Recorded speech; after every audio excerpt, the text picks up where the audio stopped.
The number one avoidant red flag can often appear to be a green flag, but is actually a giant red flag. And that is hyper-independence. Often, avoidance will assert their strong independent nature early on, possibly even on their dating profile, that they don't need anybody else, that they can rely on themselves and they don't need help. This can seem appealing because it seems like a strong, independent person. And being a strong, independent person is actually a good thing. The problem is, when somebody asserts this early on and really makes a big to-do about how independent they are, it's actually a red flag, and it's a sign that you are dealing with somebody who is emotionally unavailable and likely has avoidant attachment. Probably a dismissive avoidant or a fearful avoidant that leans dismissive. And to understand why this is a red flag, you have to go back to the childhood of the avoidant. This is a person that was emotionally neglected by their parents or caretakers. They weren't given the love or the nurturing that they needed. And on top of that, they often had a parent that was excessively controlling in their lives.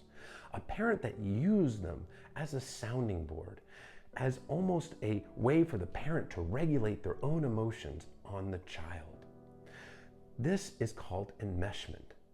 Now, a parent doesn't sound like emotional neglect, but it really is, because when the parent is relying on the kid to regulate themselves, they are not nurturing the emotional needs of the child.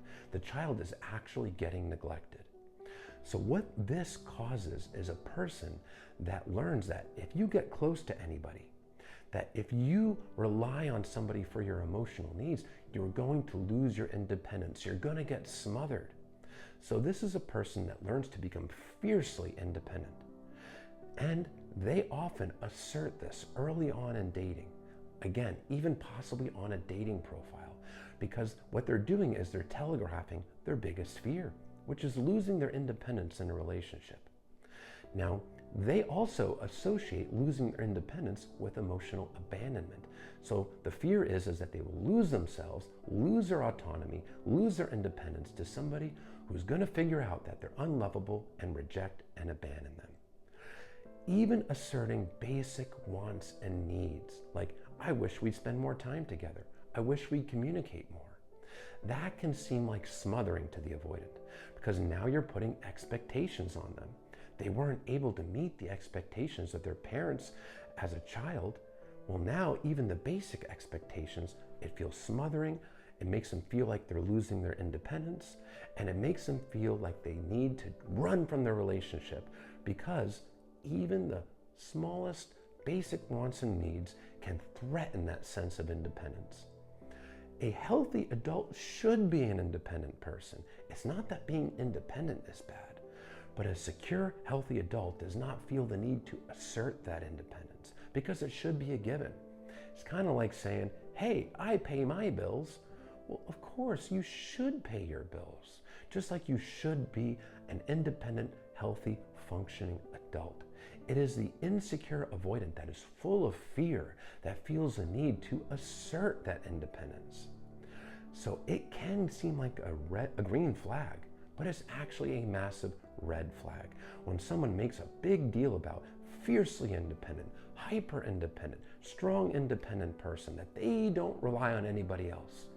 What they're telling you really is they have walls a mile wide, and they associate emotional closeness with not only abandonment, but losing themselves, losing their autonomy, and losing their independence. There's no healthy way to grow close to a person like that. There's no healthy way to build emotional intimacy with somebody who associates emotional intimacy with abandonment. Now, they can learn to heal this. They can become secure. They can learn to squash that fear, but it requires a lot of self-reflection, therapy, and a commitment to change from the avoidant. Often they are unaware of where this comes from.